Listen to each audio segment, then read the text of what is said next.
On Christmas Day, surrounded by twinkling lights and the smell of pine, my wife, Chloe, stood up to make a toast.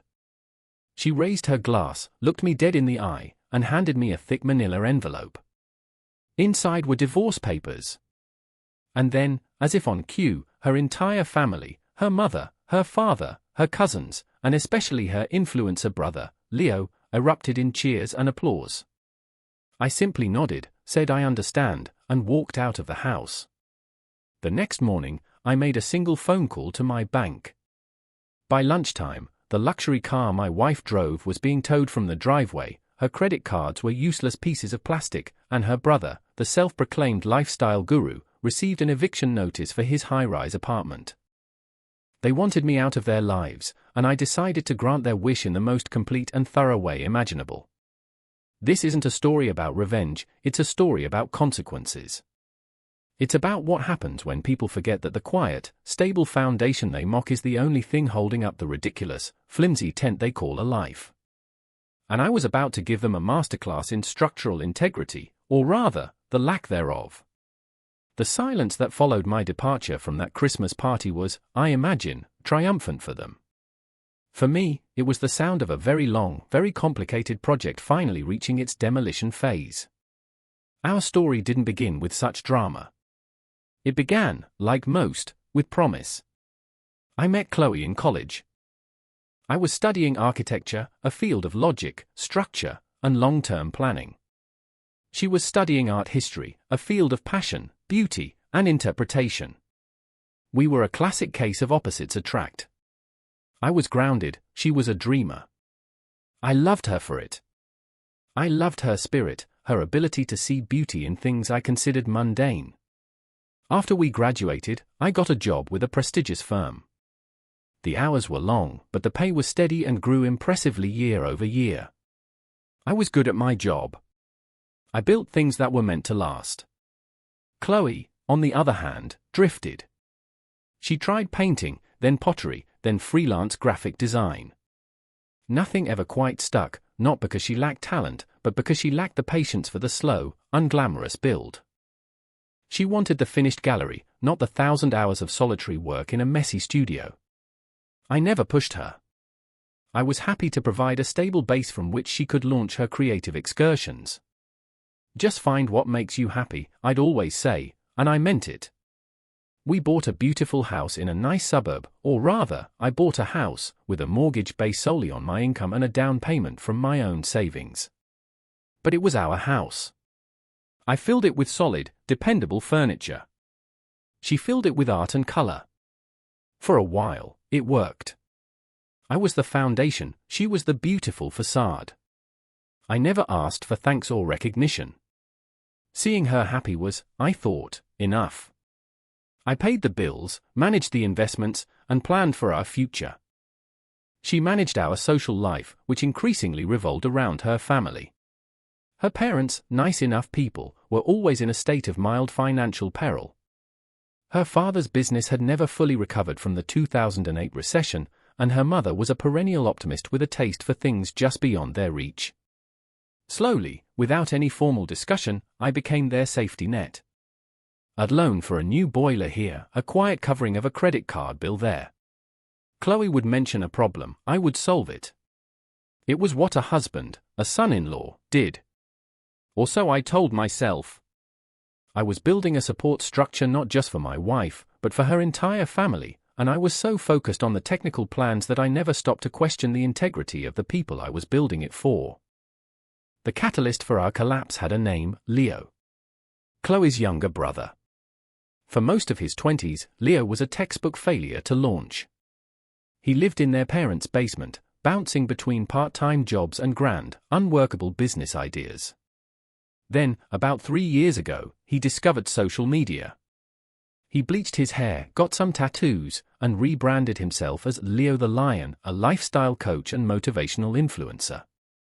His entire platform was built on the gospel of manifestation, positive vibes, and cutting out the negative energy in your life.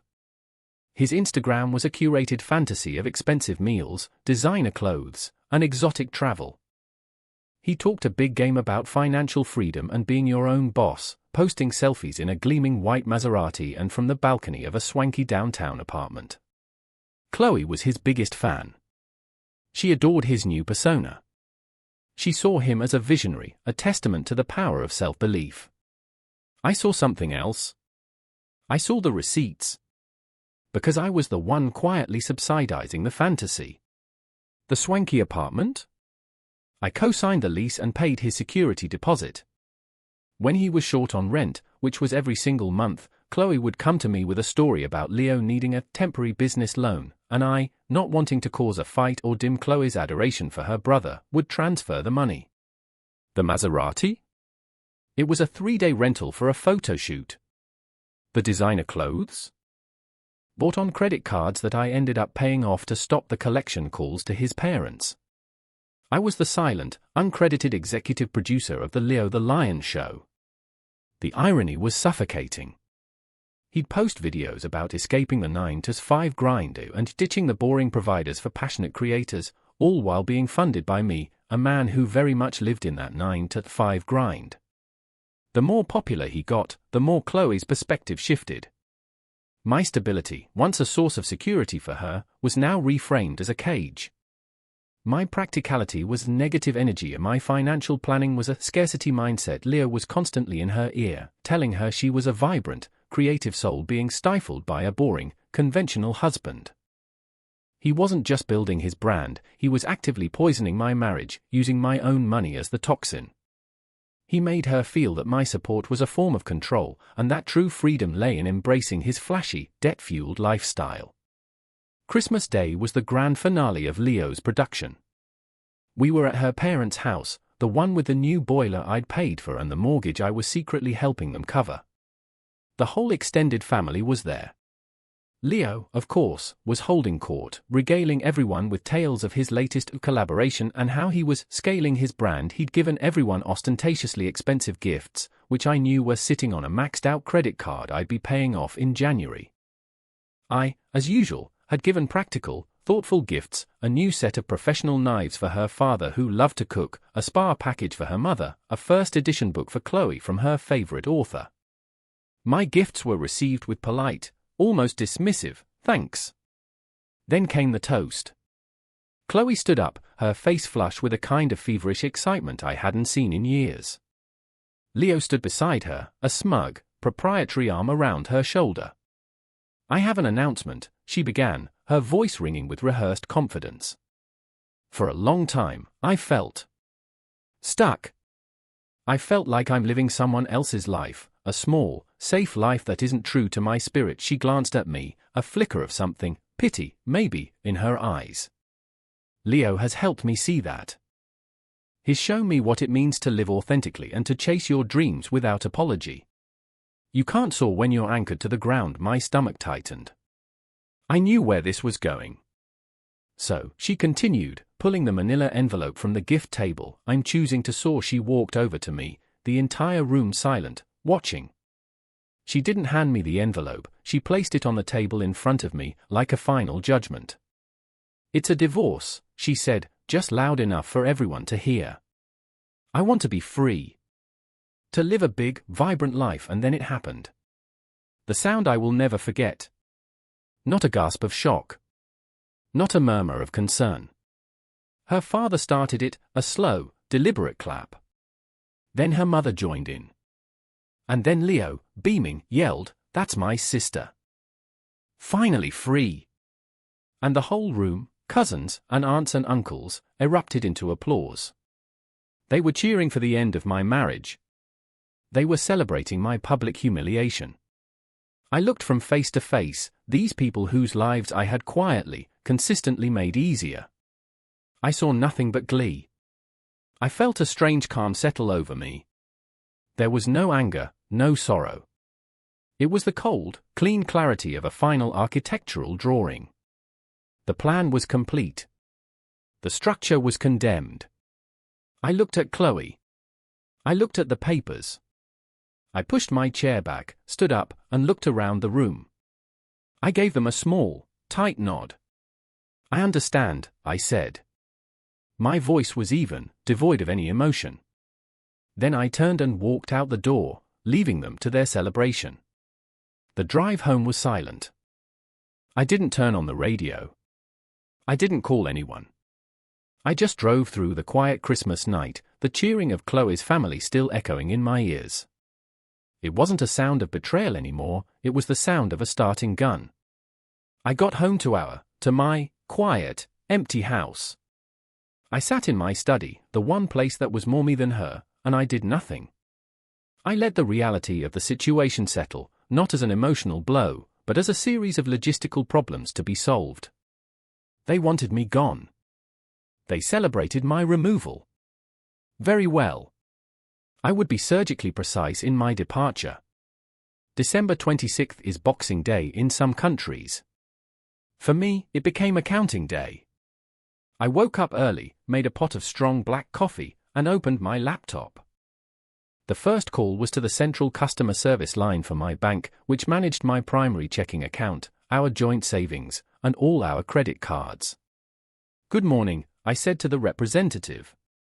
"I'd like to report several cards as stolen." I listed them off, the primary card in Chloe's name, the supplemental card Leo used for his business expenses, the gas card her father used.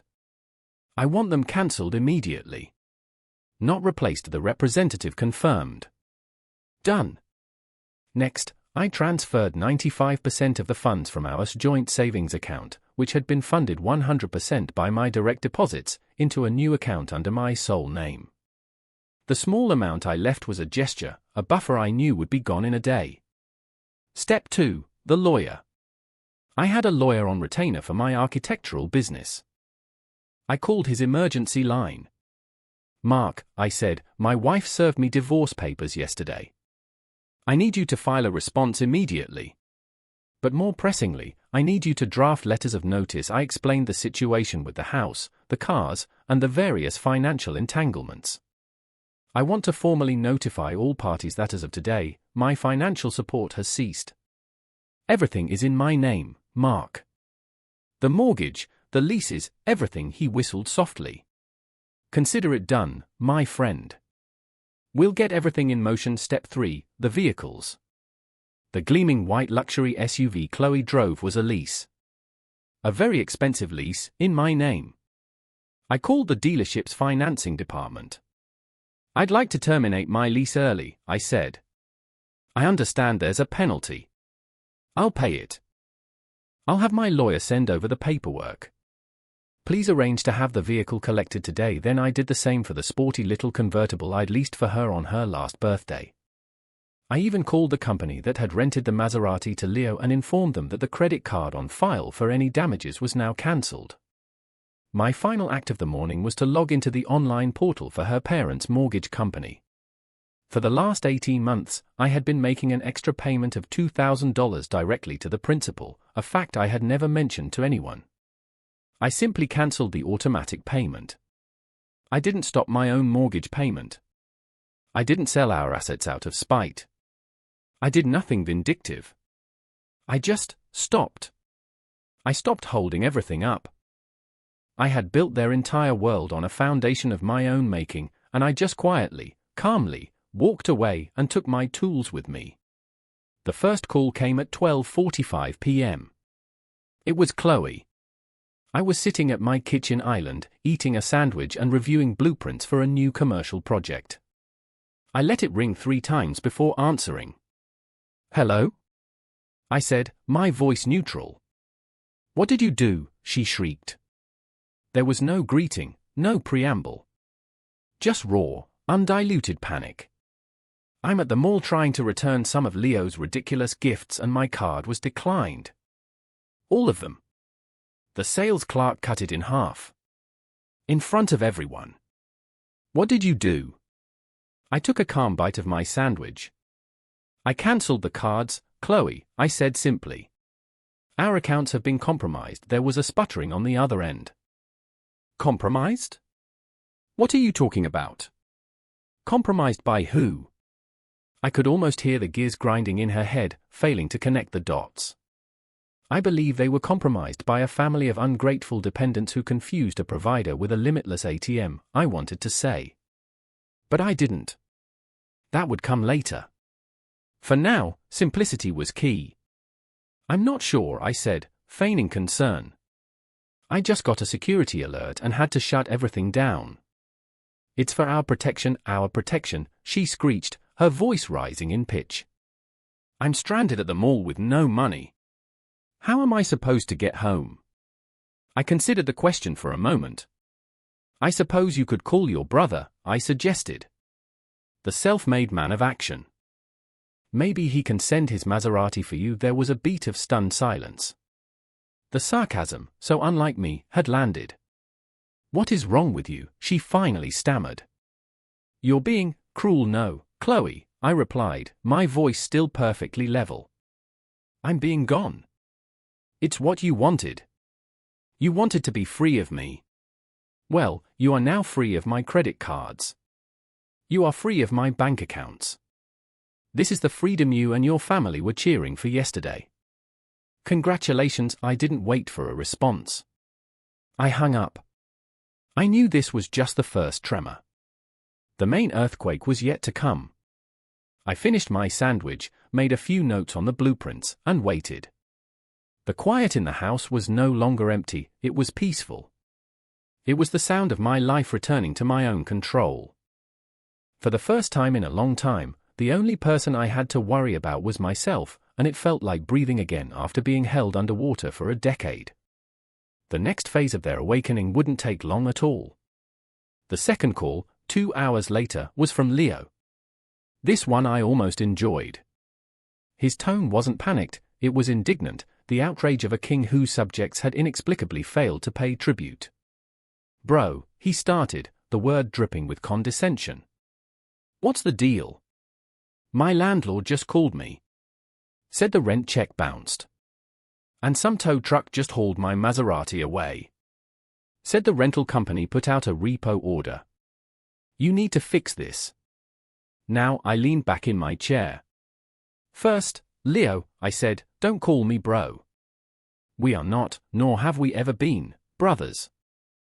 Second, I can't fix it. It's not my problem to fix. I could hear him breathing heavily, the sound of his carefully constructed world beginning to wobble. What do you mean it's not your problem? Chloe said you did something to the accounts. This is messing with my brand. I have a shoot tomorrow. How am I supposed to be a lifestyle guru without a lifestyle? I almost laughed. The sheer, unadulterated narcissism was almost impressive. Well, Leo, that's a question for you to answer, I said, adopting a tone of clinical curiosity. You're the one who preaches about financial freedom and manifesting abundance. I assume your brand is strong enough to withstand a minor logistical hiccup like having no money and no place to live. The silence on his end was thick with disbelief. He truly did not understand. In his mind, the money was just there, a natural resource to be exploited, like air or water. This is because of Chloe, isn't it? He sneered, his voice turning ugly. You're punishing her by coming after me. You're a pathetic, controlling dash. I cut him off. No, Leo. I'm not coming after you. I'm just not propping you up anymore. The rent for your apartment, the lease on your rental cars, the money for your designer clothes, that was all me. It was my boring 9-to-5 job that paid for your vibrant influencer life. You and Chloe wanted me out of the picture. So I'm out. That means my money is out, too. Good luck manifesting next month's rent. I hung up before he could respond. The final call of the day came around dinner time. It was my father-in-law. His voice was shaky, filled with a dread that sounded far more genuine than Leo's blustering. Son, he began, the word sounding hollow now. I just got an alert from my bank. A notice of insufficient funds for the mortgage. It's set to auto-pay, it never fails. But it failed today. And there's a flag for a returned payment, a big one. I don't understand. I felt a sliver of pity for him, but it was buried under the memory of his clapping hands. That would be the supplemental payment I've been making for the past year and a half, I explained calmly. I cancelled it this morning. You'll have to cover the full amount yourselves from now on. There was a long, ragged exhale. You were paying part of our mortgage. I confirmed. I didn't want you and your wife to worry. But circumstances have changed. Chloe has been liberated from her anchor. It seems only fair that her parents should be, too. He was speechless. The cheering had stopped. The party was officially over. Now, the cleanup was about to begin, and they were finally realizing they didn't own a broom. The next few days were a flurry of angry texts and desperate voicemails, which I ignored. They tried to corner me by showing up at my office, but I had already given security a photo of Chloe and Leo and instructed them not to allow them on the premises. The facade of their success was crumbling in real time. Leo's social media went dark after a post about taking a detox from negativity, which was transparently an excuse for having no new content to post without his props. Chloe had apparently moved back in with her parents, the three of them now rattling around in a house they were in danger of losing. Finally, a week later, I received a stiffly formal email from Chloe, CCing her parents and Leo, demanding a meeting to discuss the division of assets in a fair and equitable manner. I agreed, but with one condition. The meeting would take place at my lawyer Mark's office. I wanted a witness, and I wanted the sterile, legal environment to strip away any possibility of emotional manipulation. They arrived as a united front, a phalanx of indignation. Chloe, her eyes red-rimmed but defiant. Leo, trying to project an aura of bored superiority but fidgeting constantly. Her parents, looking older and deeply weary. They sat opposite me and Mark at a large mahogany conference table. Chloe spoke first. "We are here to talk about what's fair," she said, her voice tight. "You can't just throw me out with nothing." "We built a life together, that's right," Leo chimed in, leaning forward. "Half of everything is hers. That's the law. You can't punish her for wanting to be happy." I simply looked at Mark, who gave me a slight nod. I reached down and placed a thick, 3-ring binder on the table with a solid thud. On the spine was a single, printed word, assets. I opened it to the first tab. "Let's do that," I said, my voice calm and even. "Let's talk about what's fair." I turned the binder around so they could all see. This first section is the house. As you can see, the deed is in my name only. The down payment was from an inheritance from my grandmother. The mortgage has been paid exclusively from my personal bank account, into which my salary is deposited. Legally, Chloe, you have no claim to it. I flipped to the next tab, labeled vehicles. The SUV you were driving and the convertible I gave you for your birthday were both leases. Leases in my name, paid from my account. Since I terminated those leases, they no longer exist as assets to be divided. They are gone. Chloe's face was pale. Leo started to say something, but I held up a hand and flipped to the next tab. Investments. Here is my portfolio, started 5 years before I met you. Here are the monthly contributions, all from my income. Your name is on none of this. The air in the room grew heavy and cold. I continued my presentation, my voice never rising, never betraying any emotion. It was the same tone I used to brief clients on zoning regulations. Factual. Unimpeachable. Now we come to the section I've labeled a lifestyle subsidy, I said, flipping to a tab filled with credit card statements. Chloe, this is the card that was in your name. As you can see, the balance was, on average, $5,000 to $7,000 a month. The items include your spa days, lunches with friends, the clothes you bought, the decor for the house.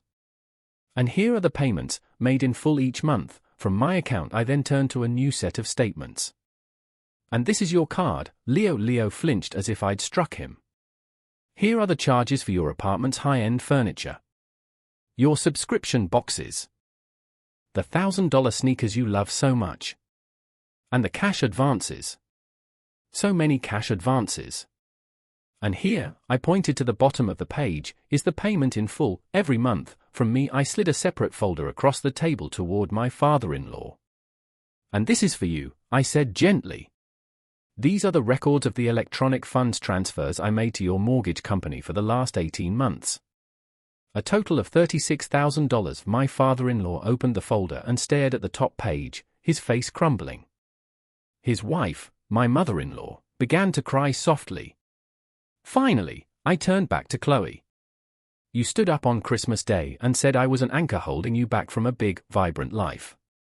Your family cheered. They celebrated you shedding the dead weight. But you misunderstood the metaphor. I wasn't the anchor, Chloe. I was the harbor.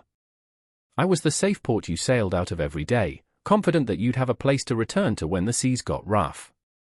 You didn't just cut the anchor line. You dynamited the entire port. I looked at Leo. You called me a parasite.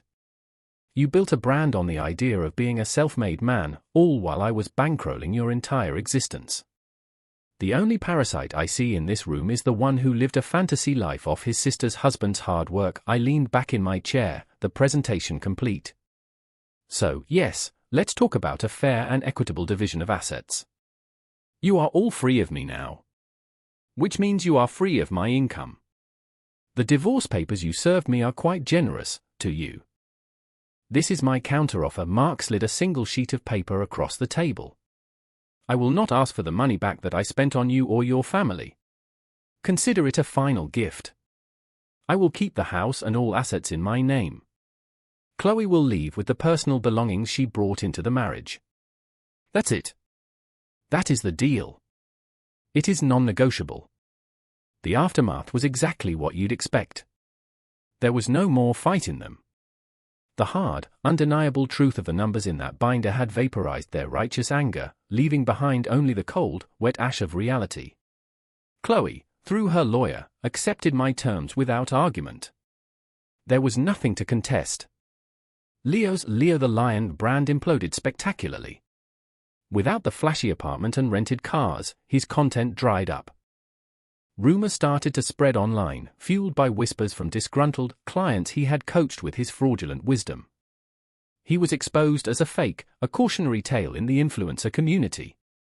The last I heard, he was back in his parents' basement, the one place he couldn't be evicted from. Her parents were forced to sell their house. Without my secret contributions, the mortgage was unsustainable. They downsized to a small rental apartment across town. Chloe had to move in with them. The vibrant, soaring life she had dreamed of turned out to be a cramped two-bedroom apartment shared with her crestfallen parents and her disgraced brother. The divorce was finalized in a few short months. I kept the house, the savings, the life I had built. It felt strange at first, being in the house alone. It was too quiet. But then I started to reclaim it. I converted Chloe's art studio into a personal gym. I redesigned the living room to my own tastes, clean lines, functional spaces, less clutter. I was not bitter, nor was I celebrating their downfall. I was simply at peace. My actions on that December 26th were not born of malice. They were the most logical and, in a way, the most respectful response I could have given. They declared, with cheers and applause, that they did not need or want me in their lives. I honored their decision by removing myself completely. True revenge isn't about inflicting pain, it's about holding up a mirror and forcing someone to see their own reflection clearly for the first time. I gave Chloe and her family that clarity. The lesson, for me, was profound. Support is a beautiful thing, but it must be built on a foundation of mutual respect. When support is taken for granted, it ceases to be a gift and becomes enablement. I had enabled a fantasy, and in doing so, I had lost respect for myself. Now, my life is my own again. The foundations are solid, the design is my own, and the structure is built to last. I am an architect, after all. And I finally have a life that is as strong and as honest as the buildings I design.